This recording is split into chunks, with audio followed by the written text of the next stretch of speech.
Hey everybody, I'm Mike Sullivan with Born to Shine. Today we have a super special guest. His name is Chris Mason, and he is the Assistant Superintendent in Quitman, Texas at Quitman ISD. So Chris, thanks for being with us, man. Yeah, super excited. Glad to be here.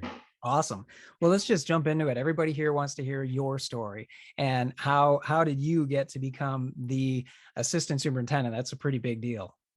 I ask myself that sometimes too. So, no, I grew up in a what was a little town north of Fort Worth, and good parents and good school and just hardworking parents. My dad never finished high school and worked for a power plant. My mom was a secretary for a long time, and we grew up. I like to joke about I know what it's like adding water to the ketchup bottle. We had the iron-on pant, the patches to pants, and all that fun stuff. But I had a dad that was an ex-Marine, and I tried to join the armed forces, and he took me by the shoulder and said, "Son, you're going to college," and that meant you said, "Yes, sir." And so I went to college, and oddly enough, got a criminal justice degree.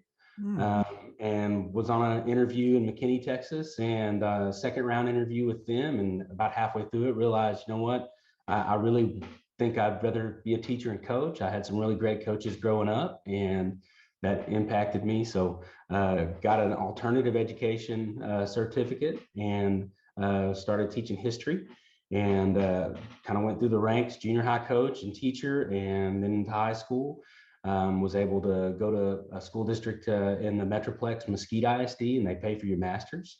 Okay. So I got with them, and started to get my master's degree thinking it would help me be a head football coach one day, and really loved that, loved being around kids.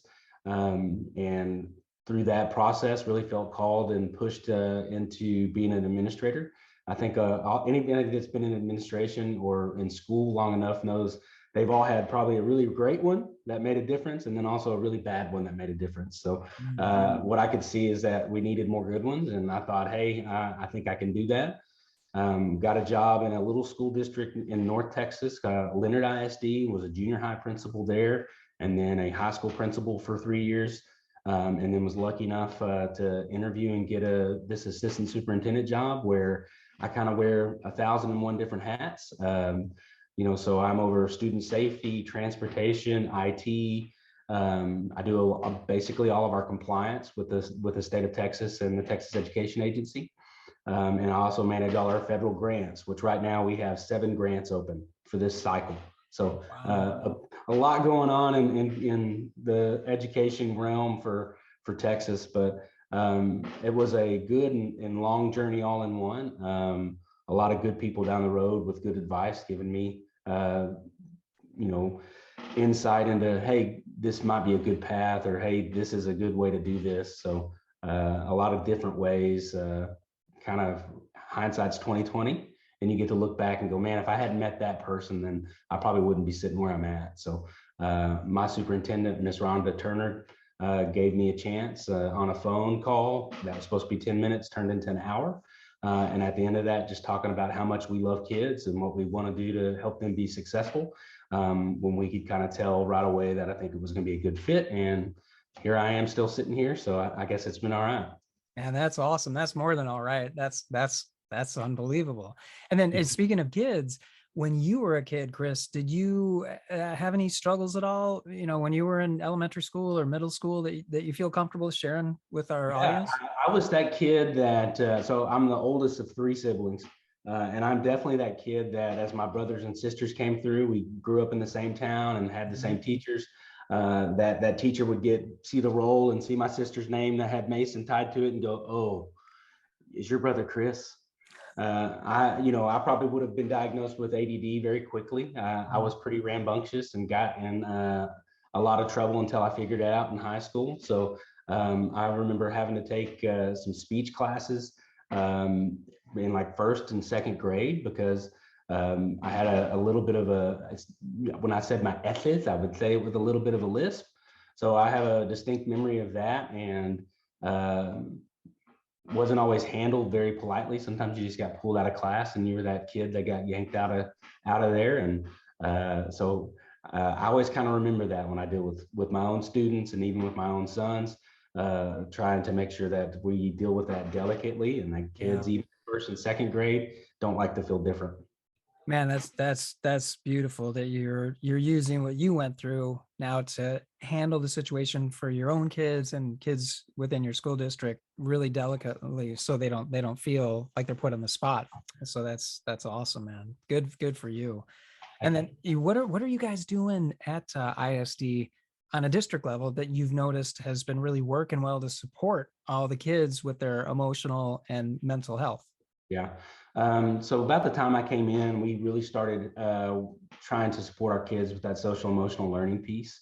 And we partnered with the group Capturing Kids' Hearts, and really dove in 100% on really building relationships.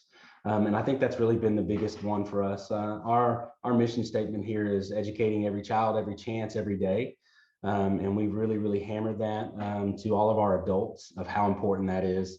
That, you know, when that student walks into our door, whether it's the 6 hours or 8 hours, some of them 12 hours, we want it to be the best time of their day. We have about 70% low socioeconomic students that walk through our door. So we have a very big understanding that for a lot of our students, it might be the one adult that looks at them and actually sees them and says, man, it's good to see you today. And that one connection, that one adult that breathes life into a kid is super important.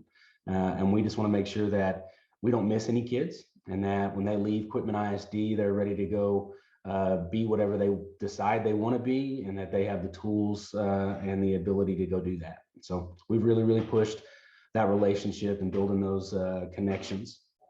And I love that. And something you said, Chris, that really resonated with me is I heard a quote once by a youth speaker. His name is Josh Shipp.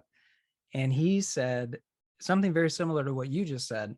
Every kid is one adult away, one caring adult away from being a success story. So the kids that you're talking about, if it's just one adult that Yeah. comes up to them and asks them, how you doing? How can I help? How can we make whatever you're going through better? How can we work as a team, or how can I serve you? Man, Right. that's going to change the kid's life. So Yeah.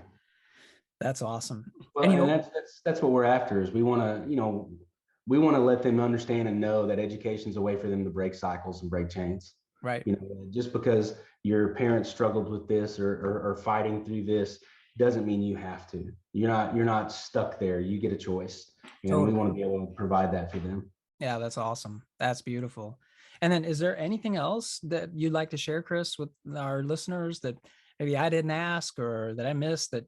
Man, I will tell you this. So we're in Texas, and we have a great system for public ed, and I'm just a firm believer in its power and ability to provide opportunity.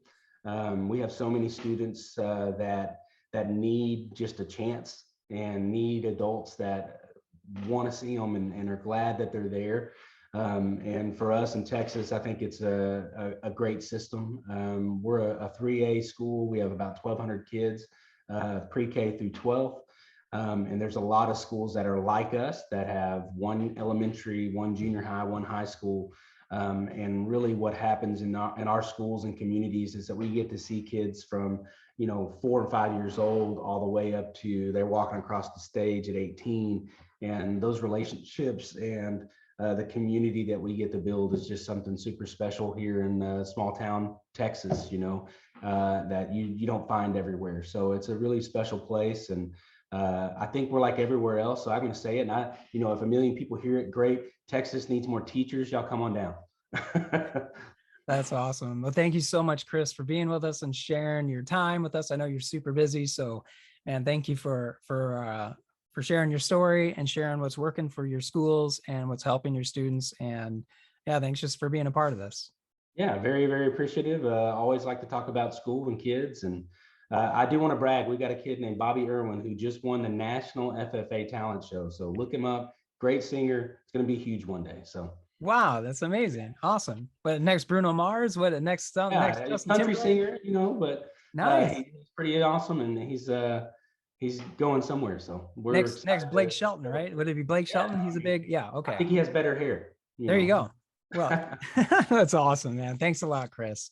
Yeah, I appreciate it. Thank you.